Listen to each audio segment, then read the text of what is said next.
नमस्कार, सत श्री अकाल, आदाब, good morning, good afternoon and good evening जहां से भी आप हमें सुन रहे हैं. Thank you for joining our live session. My name is Kunjan Mawar. हमें आपके होस्ट और दोस्त for today's live session. E global doctors digital health hospital connecting patients across the globe to doctors all over the world. In today's session, we will be exploring and providing more information about cancer treatment in conversation with Dr. Dodul. Good morning, doctor. How are you doing? Good morning, everyone.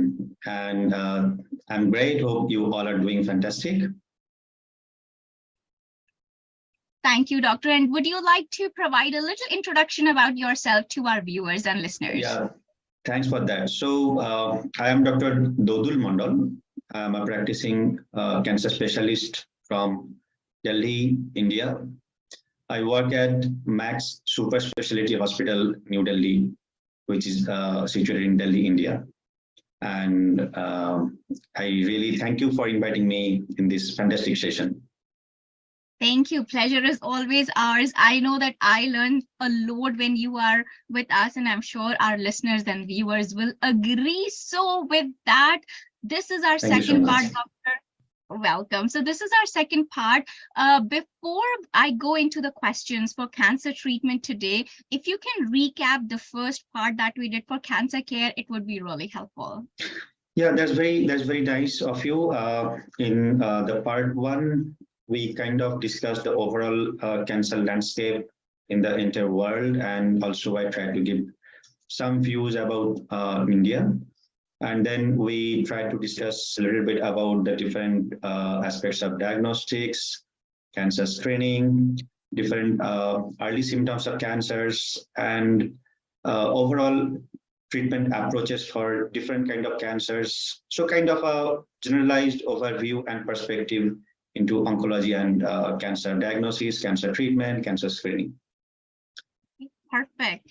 With that, I am gonna start today's session, which is about cancer treatment. So my first question, what are some new cancer treatment that have emerged in recent years, and how do they work? Very nice question. So as I briefed in the last session, like cancer treatment has different parts, or you can say that we divide into surgical treatment, systemic treatment, and radiation treatment. So these are three main pillars of cancer treatment. And we have been witnessing spectacular advancements in each and every field. Like nowadays, we talk about robotic surgery in cancer care. And then a little bit of specific things like in breast cancer, we talk about sentinel lymph node biopsy. We talk about avoiding full-fledged axillary dissection for lymph nodes. We talk about different types of newer approaches to breast reconstruction. And then in systemic treatment, we talk about categorizing the patient, whether they need chemotherapy or whether they can be they can omit chemotherapy safely and continue with some other medicines without giving significant side effects. Then we also talk about newer developments in radiation, like the particle beam therapy, like carbon ion therapy, like proton beam therapy. So we also talk about more focused and precise radiation, like stereotactic radiation, ablative radiation.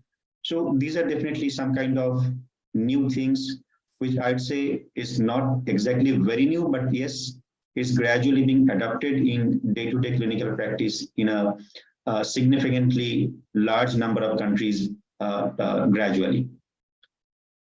Okay, perfect. That's actually good to know. Cancer is always a scary term. So if there are new treatments which are helpful, then of course, why not? So what are some targeted like therapies different from traditional cancer treatment, and how can they improve the outcome? Yeah, again, a very interesting question. Like traditionally, when you talk about cancer care or systemic treatment, so by saying systemic treatment, we mean to say a treatment or a medicine which can reach the entire body. So when a medicine reaches the entire body, of course, other than killing the cancer cells, it shows its effects on the normal and healthy cells of the body as well. So the kind of toxicity we experience with such conventional approaches with chemotherapy, quite some time it becomes significant, and the patient develops a lot of problems in their daily life, and that can include like drop in blood count, nausea, vomiting, hair loss, change of skin color, loss of taste, and many others. So scientists have been working relentlessly on these things, and they have definitely been able to devise new treatments, which they have given a interesting name like targeted therapy. It means that the new medicines or the molecules are able enough to target the cancer cells more specifically than the normal and healthy cells. By saying that, we must remember that a targeted therapy does not mean that it would not have or it does not have any other side effects. So whenever I discuss with patients or family members, I explain this thing that does not mean that when we are giving a targeted therapy or precision medicine or precision radiation, that there will not be any side effect. The side effect intensity or the spectrum of side effects will be different, which the patients will be able to tolerate in a much, much better way, right? So the targeted therapies, by saying it's targeted, we mean that it will target some specific molecule or say, for example, a specific receptor on the cancer cells, allowing the medicine to show its effects mainly in the cancer cells. So they will destroy the cancer cells, and by being very specific to the receptors or some molecules which are mostly present on the cancer cells, they will be able to spare the side effects from the normal cells. Like we use some monoclonal antibodies, right? So like in breast cancer, I'm giving this example of breast cancer because that is one of the commonest cancers worldwide, and also one of the cancers where targeted therapy or use of targeted therapies have been in clinical practice for a long time. Like we use a medicine known as trastuzumab that specifically targets a receptor like HER2, which is present in the cancer cells, and the concentration is many, many folds higher than in normal cells. So that molecule or the medicine can actually target the cancer cells where this HER2 receptor is present. So that reduces the side effects on normal cells. But of course, it does not mean that it will not have any side effects, right? But the side effects are lesser compared to normal chemotherapy. So that's how it is. That's actually pretty amazing if you think about it, and how intelligent is the target therapy that they know which cell to target and which cell to leave aside. So it's pretty fascinating. So we talked about therapies. Let me talk about, can cancer have a personalized medicine? Like, how does it allow doctors to tailor a treatment for individual cancer patients? Yeah, it's a very, again, a very interesting question. I mean, the personalized medicine is not only about cancer, I would say that way, that a personalized medicine, which is also known as, you can tell it like precision medicine, personalized medicine. So it's basically it's a model which differentiates different people, so one from another, and customize the need for that particular patient. So it's not a generalized approach we earlier used to have. Like when we decided about chemotherapy, the factors which we usually take into account are like, what is the tumor size, what is the stage, what is the age of the patient, whether the patient is in a fit condition to tolerate chemotherapy or not. So like that. Now from that, we have gradually been moving to a customized, tailored approach. And that includes detailed analysis of the tumor itself, right? So I can give you one example. Like, again, I'm giving this example of breast cancer because that's one of the commonest cancer, and a lot of research is actually started with that. So in early breast cancer, there will be a specific population or a subset of patients where we'll be having a specific test known as risk of recurrence. So there is some commercial tests available to know what is the risk of recurrence in future if the patient is being treated with chemotherapy or without chemotherapy. So say, for example, the test is known as Oncotype DX, and it separates out the patients into three different categories: very low risk, intermediate risk, and high risk of recurrence. And there is a scoring criteria like 0 to 10, 10 to 25, and 26 or more to 100. Now, the patients having a score of 26 to 100, we know that they will be benefiting from chemotherapy because the risk of recurrence is much, much higher than the patients having a risk score of 25 or lesser. Now, in a patient who is having a score of 0 to 10, so for example, they have a very low risk of recurrence. Probably they are, not probably, I'd say now there are a lot of evidence to support that they are the specific group of patients where adding chemotherapy does not give you much additional benefit over hormonal therapy alone. So hormonal therapy means the patient needs to pop a pill every day with a much, much lesser side effects profile. That means the cancer control will not be compromised, but the side effects of chemotherapy can be avoided in this particular group of patients. So you are doing a test to know exactly in which category the patient is falling, customizing their treatment.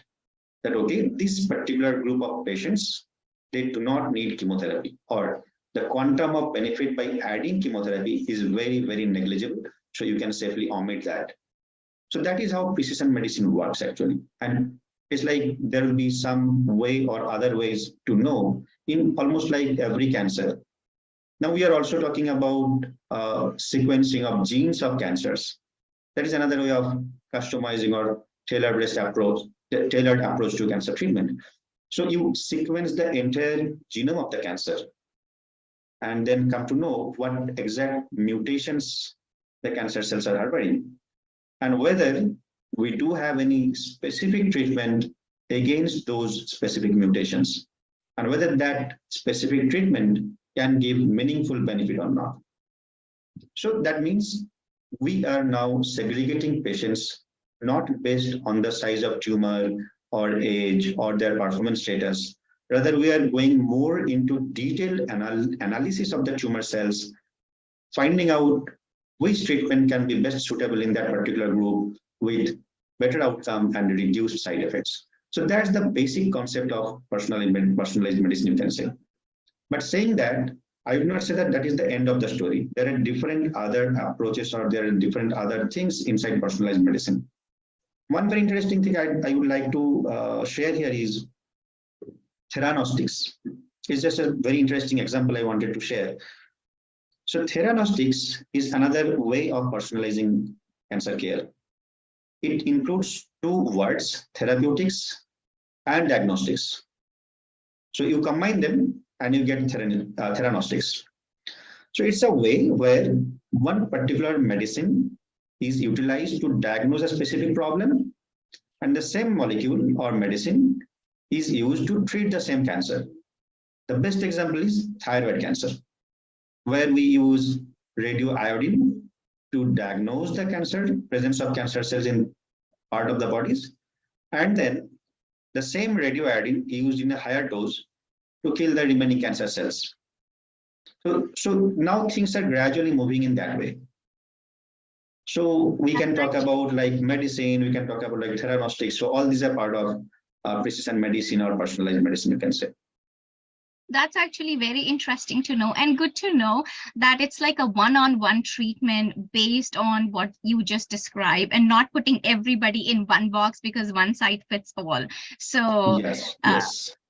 That's wonderful to know. I am quickly going to talk about a new feature that eGlobal Doctors Digital Health Hospital is coming up with. New project called eGlobal Ayush. This project is for Indian folks working in USA, UK, Australia, and Europe. Do you worry about your parents back in India? eGlobal Ayush package will help provide medical service needs for NRI parents in India. For more information, make sure you do visit eglobaldoctors.com. Before I move to our next question, there is a question. that came actually from our life. So let me ask you the question. So the question is, can a proper balanced diet control the cancer? Can intake of proper water also help? So a balanced diet and taking proper amount of water is absolutely needed, no matter whether it prevents cancer or not. Uh, there are a lot of hue and cry about diet and cancers, but I must share that there are a lot of studies there are a lot of studies have been published with contradictory results on diet.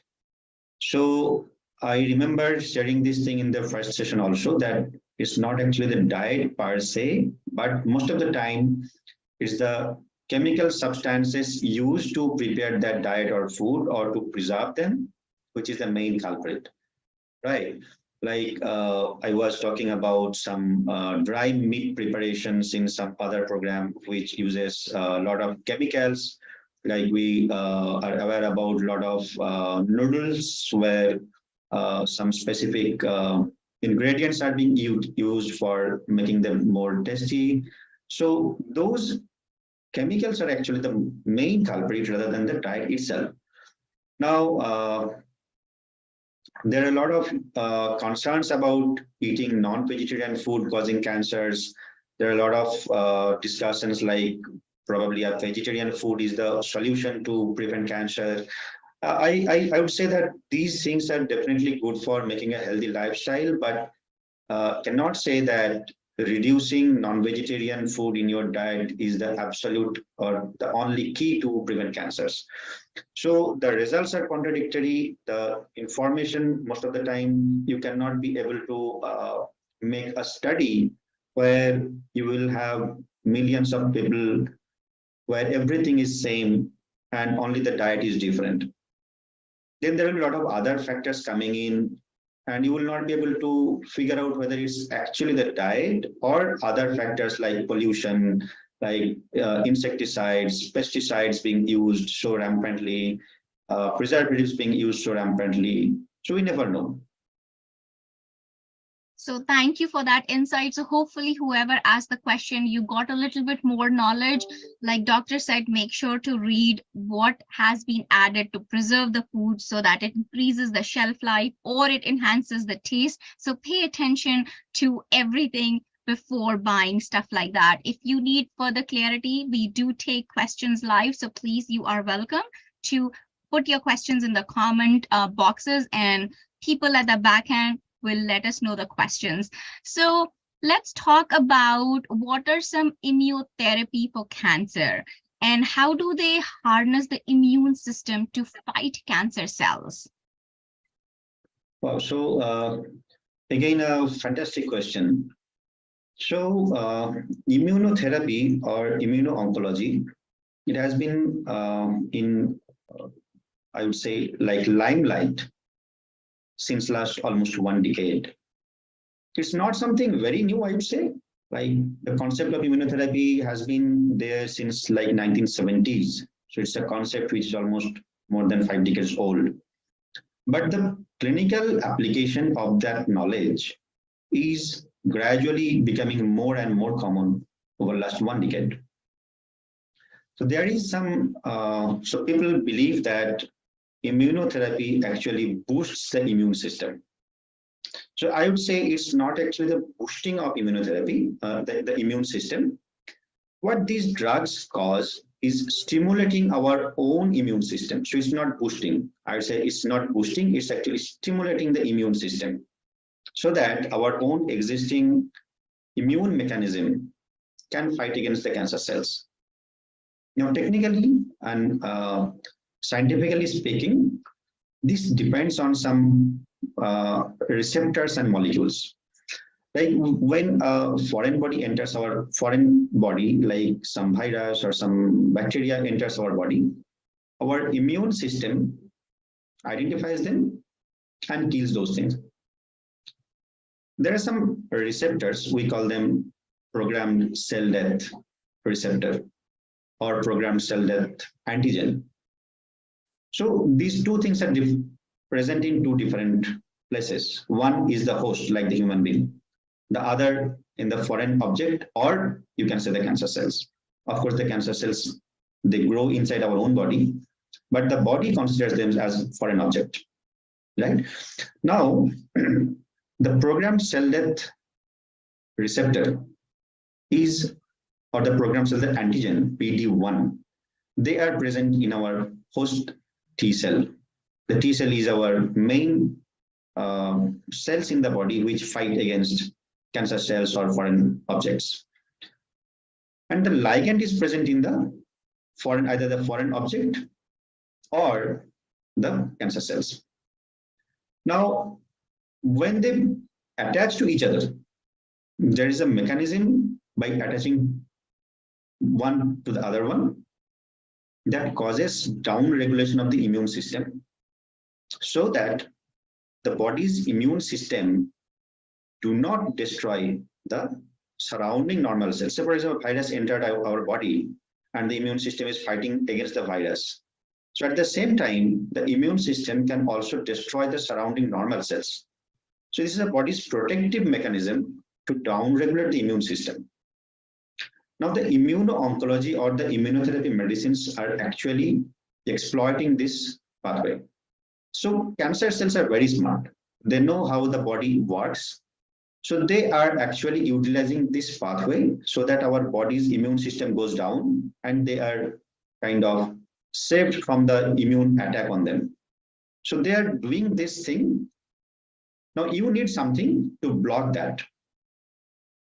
So if the PD-1 and PDL or the ligand, they do not bind to each other, this down regulation will be stopped. So exactly that is where the concept of immuno-oncology is stemming from. So the medicines are now trying to find out this system and blocking either the PD-1 or the PDL or the ligand. So if you can block the interaction, the down regulation will be stopped and the immune system will be stimulated to kill the cancer cells. Now the newer immunotherapies which you were asking, is a very interesting thing, that we have this immunotherapy medicines or the since the last couple of decades, and the most common cancer where this was utilized was a skin cancer known as melanoma. Like the ipilimumab, it's a drug which has been in use for melanoma for a long time now. So that is one of the first medicines, you can say, where which was utilized for treating cancers. There are several other drugs like nivolumab, like pembrolizumab, like atezolizumab. So there are different names like durvalumab, and all of them have their specific utilization or uses depending on which cancer, which stage, whether there is adequate percentage of these receptors present in the cancer, like I was saying, PD-1, PDL, all these things. So if these markers are present adequately, then we believe that yes, this immunotherapy or this particular medicine can show a greater response and benefit. Now, being very specific in their approach, these medicines have the potential to reduce side effects. But there is something which is known as autoimmune response. Like when this medicine are being utilized, there is a rare possibility that the body's immune mechanism or immune system can be stimulated so much that it can consider its own normal cells as outsider and start destroying them as well. So that is a very dangerous side effect which rarely happens, but there is a possibility that it can happen. So as I was telling in the earlier, like this precision medicine or precision molecule or targeted therapies, they have the potential to reduce the side effects, but it's not like there will not be any risk of any side effects. So these immune mediated side effects are known for immunotherapies, and that sometimes can be life-threatening as well. But that incidence or that risk of having that immune mediated reactions are very, very less. So the quantum of benefit, what I was talking about, like the quantum of benefit is actually much, much more. And gradually we are having more and more evidence that these immunotherapies are showing great response in many cancers even in stage 4, most of the time, where the outcomes were very, very gloomy even a couple of years back, are now being improved. So I can give one example, like durvalumab is one of the newer medicines, which was tried in one of the clinical trials for stage 3 lung cancer. And that study showed that when durvalumab was used along with standard of care, the outcome was much, much better than standard of care alone. And the patients who received that particular medicine, their survival was also improved. So in terms of survival, like the 5-year survival was almost like the average survival, you can say the overall survival in that entire population, in the study population, was like 40, I remember just like 48 months in the population who received that particular immunotherapy versus 29 months where the immunotherapy was not utilized. So it's one of the excellent studies where we saw that adding immunotherapy can increase the outcome significantly. Right. Thank you for that insight. And I actually love what you said, that the quantum of benefit outweighs the risk. So that's actually amazing. There's always light at the end of the tunnel. So thanks for that positivity. And we have been talking about, how intelligent our human body is and how intelligent the new medication is, that it's targeting only to the cells which are bad or foreign to our body and protecting our own internal molecules. So I'm going to talk about artificial intelligence. So how is artificial intelligence being used in cancer research and treatment? And can it actually predict or identify the outcome of the new drugs that, the targeted drugs that you were talking about? So again, a very nice question, and it's a thought-provoking thing. We nowadays are discussing a lot about this artificial intelligence or AI. It's an evolving science. It's an evolving science, I would say, and most of the things are under other research or clinical trials. So artificial intelligence is a very complex thing, and it has many aspects. It's not something which is a one-word solution or one-word discussion. So the name artificial intelligence itself signifies that it is something which is artificial in nature. So it's like you can say human brain, human analytical power, and just machine form of that human intelligence, you can say. Now, basically, these are all either softwares or machines which have sufficient data fed into them. So to have artificial intelligence into work, you need to have data. We call them like big data, where we have the information about, say, for example, thousands of patients, about their demography, their age, their performance status, their tumor nature. And the software are being developed to analyze them. So we have already known outcome in a large number of population. Those data are being fed into the software, being analyzed, and then a model is being created so that when in future you are putting a particular new patient's data into that model, you are coming to know about what is going to happen for particularly that patient. So it's kind of comparison between the existing information and new data being fed into the system to know how this patient is going to differ from the existing outcome when you are utilizing some specific treatment. Rather than the treatment part, actually, the AI is much more established in today's time in diagnostics or cancer screening. So probably you have heard about Google DeepMind. So that's a tool to screen breast cancer patients. So to reach that point, they had to feed like thousands of patients' data into the software to analyze the image character. And then it was found subsequently that that particular software can predict or analyze a mammogram, which is like a soft X-ray of the breast, and give more accurate prediction or diagnosis or information compared to a human being, compared to a conventionally trained radiologist. So trained radiologist was working specifically on that breast cancer screening. His report was compared to this AI-based report, and it was found that this AI-based report is much, much more accurate than human report. So that is how AI is becoming more and more important. Now, that's not the end. We are now having machines for treatment also. We are now having different other diagnostic approaches where this AI concept is being utilized. And very recently, one study was done in US, where they have utilized one concept of this AI, like natural language processing, NLP. So it's like when the doctor consults a patient, he or she writes notes.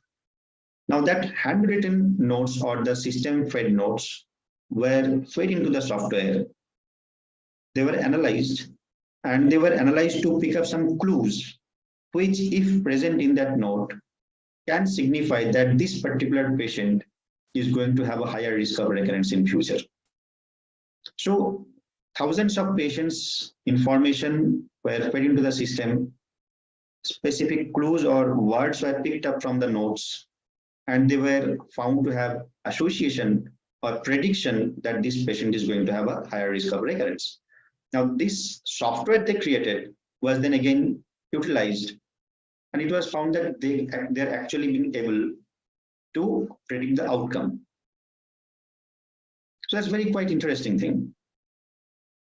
It is actually very interesting. And I love the fact that you mentioned a historic data is actually used to predict. But that's not the end. Of course, you are the subject matter expert, but then we also have the historic data to compare what are the chances of risk factors. So I just want to quickly announce that if you are joining us, we are in conversation with Dr. Dodul about cancer treatment. We are live on Facebook, YouTube, Twitter, LinkedIn. So please hop on your favorite social media where we bring interesting topics to you. We do take questions live. If you have something which is quenching your brain, please don't wait. We have the subject matter expert with us. He will be answering your questions live. So there is another term that I have started seeing. Again, you probably know about it, but I don't research cancer that much on Google.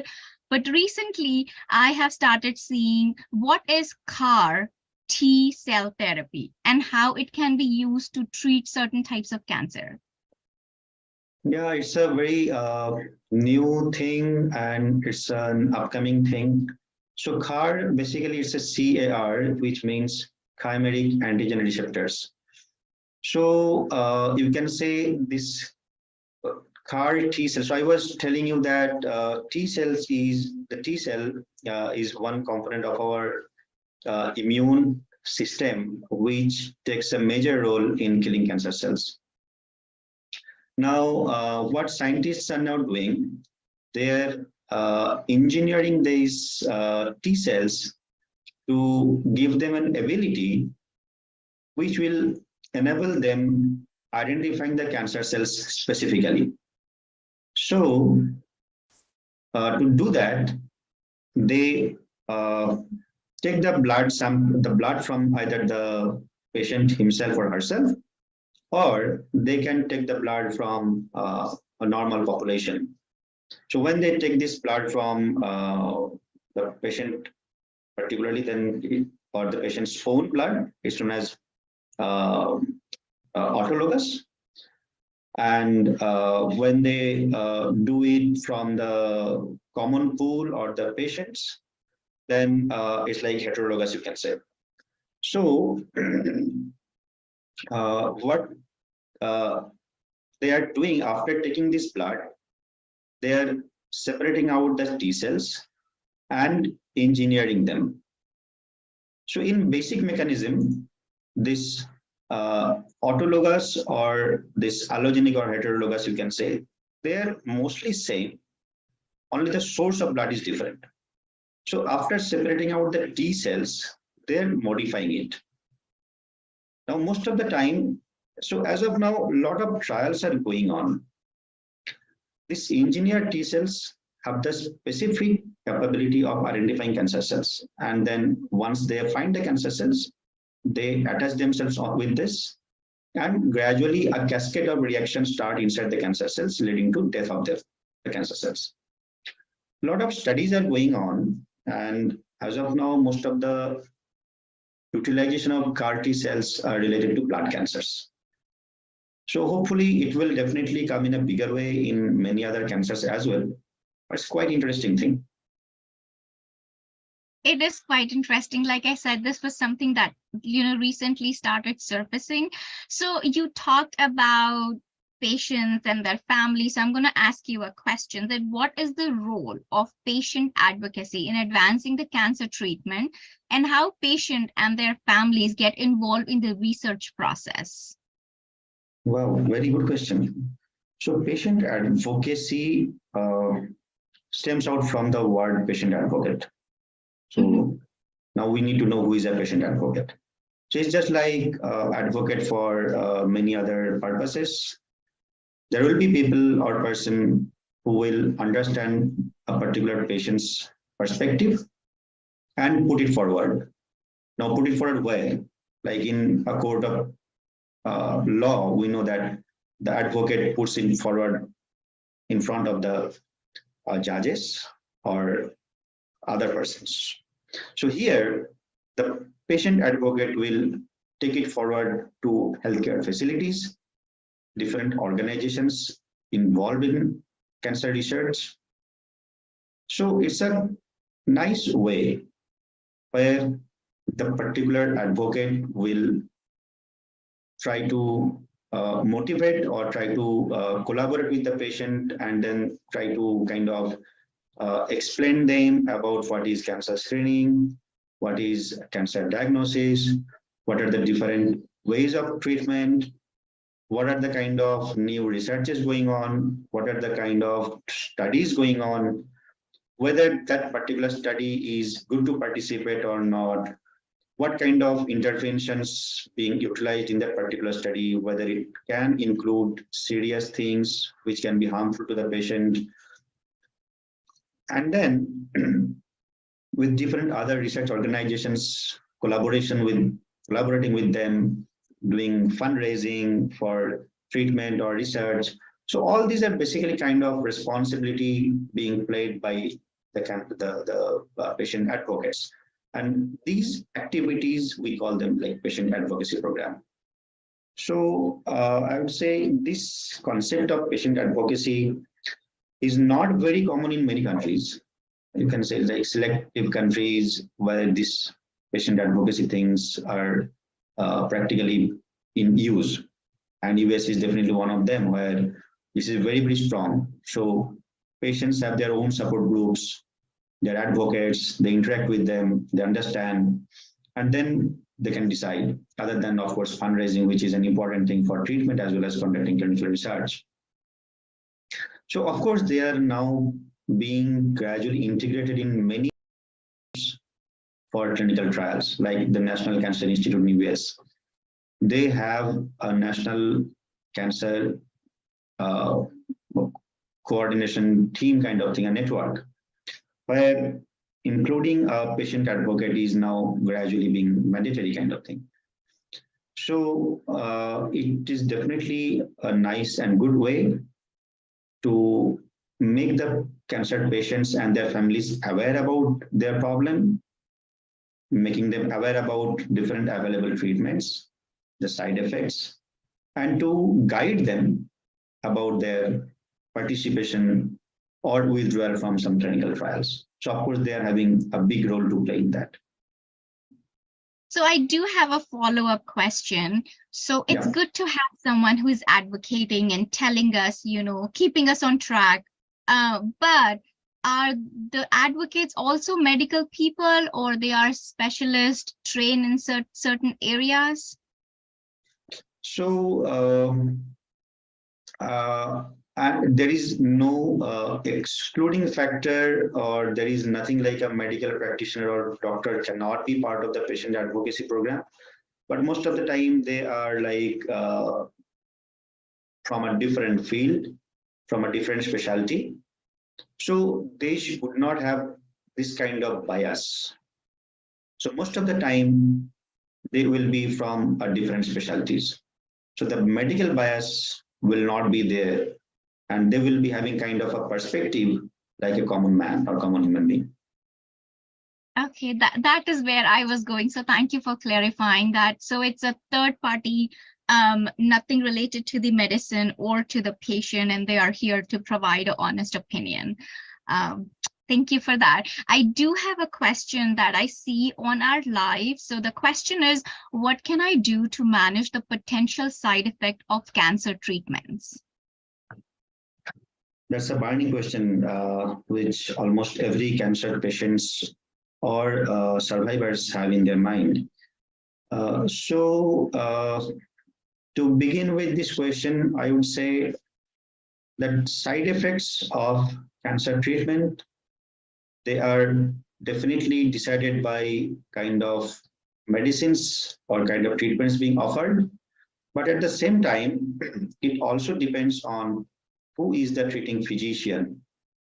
So making a right treatment decision, deciding a right molecule, then if it is surgery or radiation, then doing the surgery or radiation in a proper way. So all these things ultimately decide about the grade of side effects or the amount of side effects one is going to have. Say, for example, a patient reaches Dr. X.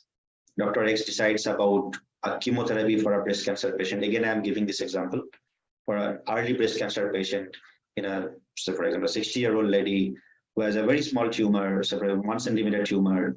So traditionally, we'll be treating that patient with a chemotherapy. And of course, we know that chemotherapies, these type of chemotherapies, they can have significant side effects.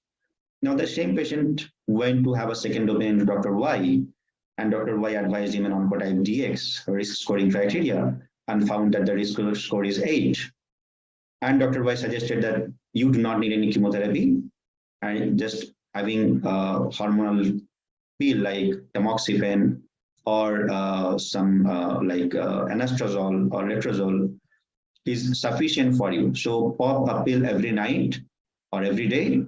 And of course, the side effects will be much, much less. So it's a hormone receptor positive tumor. You are 60-year-old, you have a small tumor, there is no glands, no other risk factors. So of course, then the side effects are becoming different, right? So making a right treatment decision, implementing that properly, and then a good quality surgery, good quality radiation, giving a proper information during treatment that what can be the correct kind of side effects and what can be the different ways to mitigate them, using proper medicines or supportive care when the patients are having side effects. So all these are actually a combined thing which determines the final side effect or toxicity one is going to experience. So it's not a one-word solution. Now, once the patients are experiencing a particular side effects, of course, we need to take care of that specifically.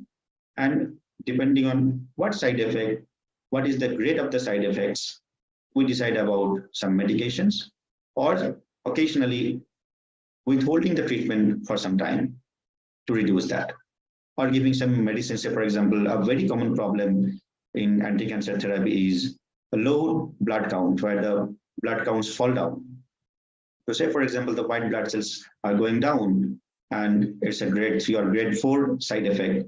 So one might need to stop the treatment for a while, giving some injections to increase the blood counts. And once it is safe again, to resume the treatment.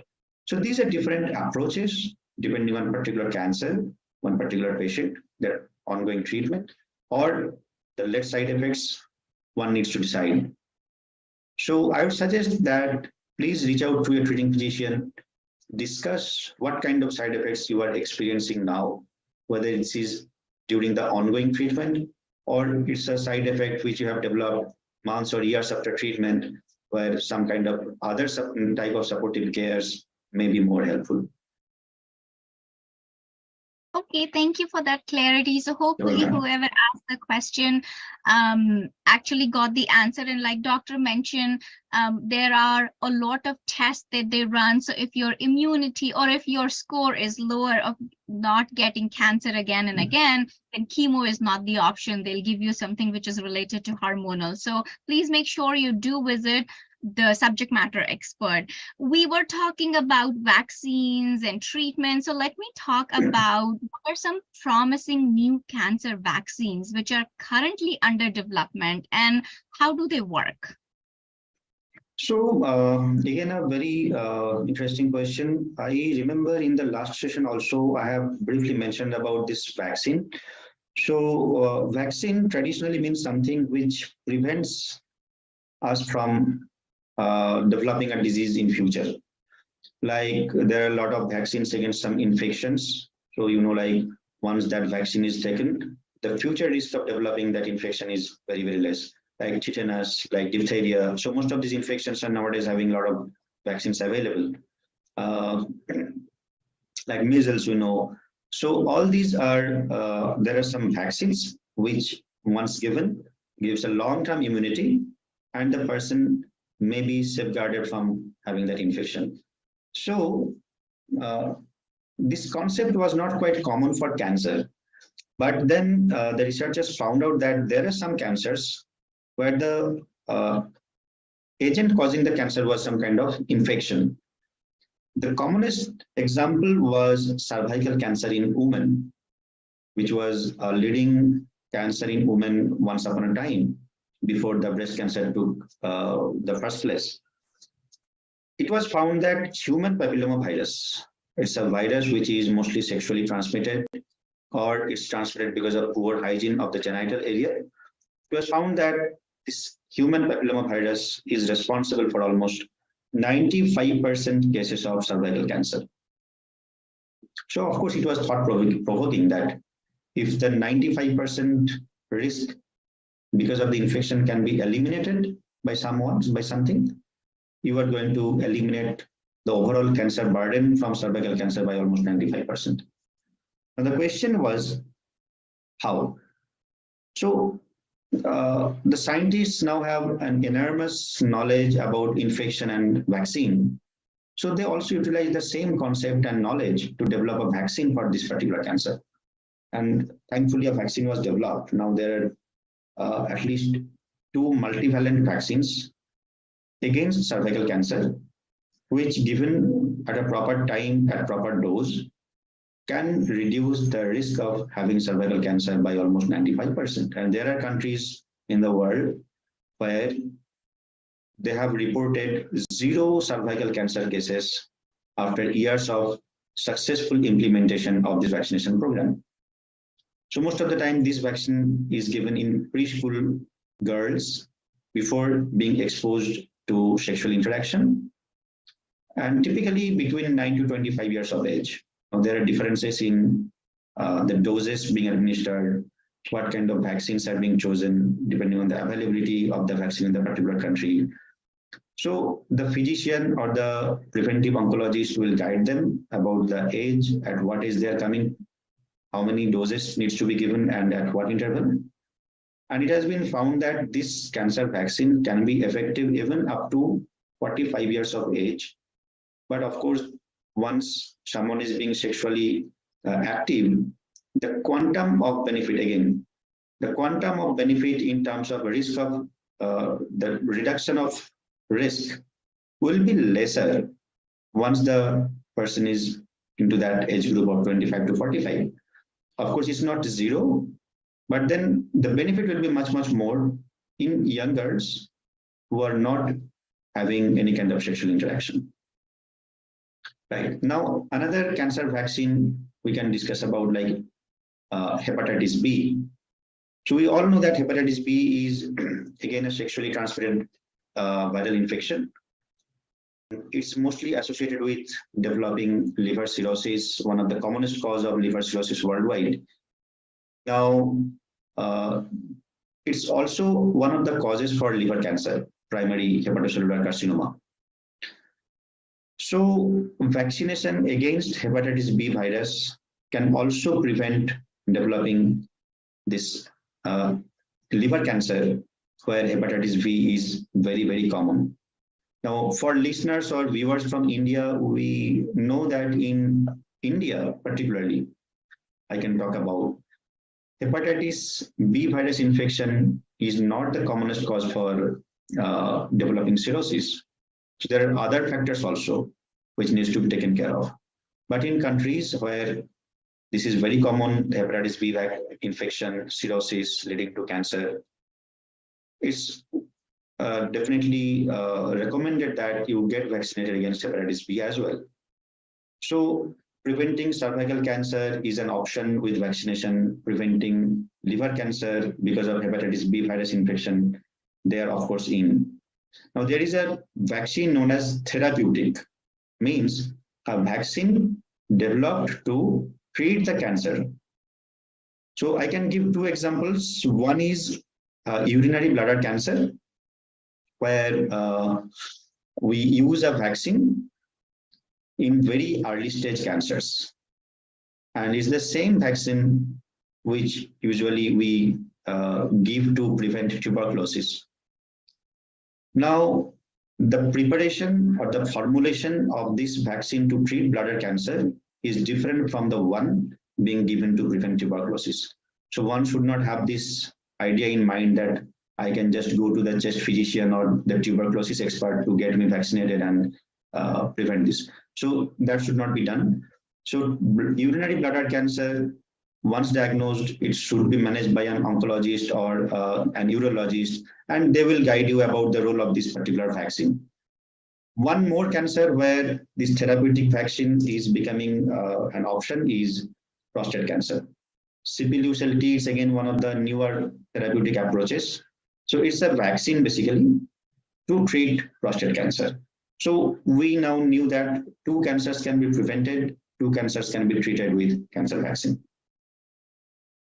That's actually wonderful to know. Like I said, there is always a light at the end of the tunnel. So it's really good to know that it's curable and it's treatable. So don't get scared. So if you are joining us, we are actually talking to Dr. Dodul about cancer treatment. A new feature that was added is prescription shipping services. It's only for Georgia State, but at the rate that eGlobal doctors are going, you never know, next time we come live, we will have another different states for you. So eGlobal doctors have partners with Sugar Pharmacy to deliver medicines to the people of Metro Atlanta local community. For more information, you all know what you have to do. Visit eglobaldoctors.com. So let me check. I don't see any more live chat. So with that, I'm going to be asking Doctor for you, if you don't mind, and if you can summarize the session, cancer treatment session for us. Wow, I would like to do that. So it was very interesting discussion, and the questions were really thought-provoking. And in this discussion today, we kind of discussed about what are the newer approaches to cancer treatment, what is immunotherapy, what is targeted therapy, how this patient advocacy program or patient advocates are going to benefit the patient in terms of outcome and cancer research. We have also discussed kind of on artificial intelligence, and we at the end we discussed about the cancer vaccines. So quite an interesting discussion in last almost 1 hour, and I really enjoyed it. Likewise, the feelings are mutual. We always learn a lot when you are with us. So it's a wrap. Thanks a lot for that. Thank you. And it's a wrap. eGlobal Doctors is one complete healthcare platform solution for all your medical related issues and questions. And maze ki baat hai, all these services are available to you at your fingertips. Smartphone uthaiye, or without breaking your bank, take the consultations that you have been waiting for. So before I let you go, Dr. Dodul, any word of wisdom that you would want to share with our viewers? Always, I'd like to do that, and I always like to share my thoughts about this entire cancer thing, cancer care, patients' concerns. So, and I always say that it's a suspicious mind which diagnoses cancer at an earlier stage. So be suspicious. Don't let go your symptoms without being evaluated. Take opinion from a qualified cancer specialist and treat yourself at the earliest possible time once you are diagnosed with your cancer. And with evolving sciences and evolving newer treatments, it's not all about darkness. There are a lot of hopes and hypes, and we really look forward to have even better outcome in coming days with all the newer treatments, newer molecules, newer radiation techniques, newer surgical approaches, and of course, support programs from different support groups. Thank you for that wealth of information. Please don't be a doctor yourself. We have subject matter experts like Dr. Dodul. If anything out of ordinary that you see, then make sure that you go and visit the specialist. So, well, there you have it. With this is RJ Kunjan signing off. Sayonara. Stay tuned till we meet again. Keep smiling always. Namaskar. Namaskar.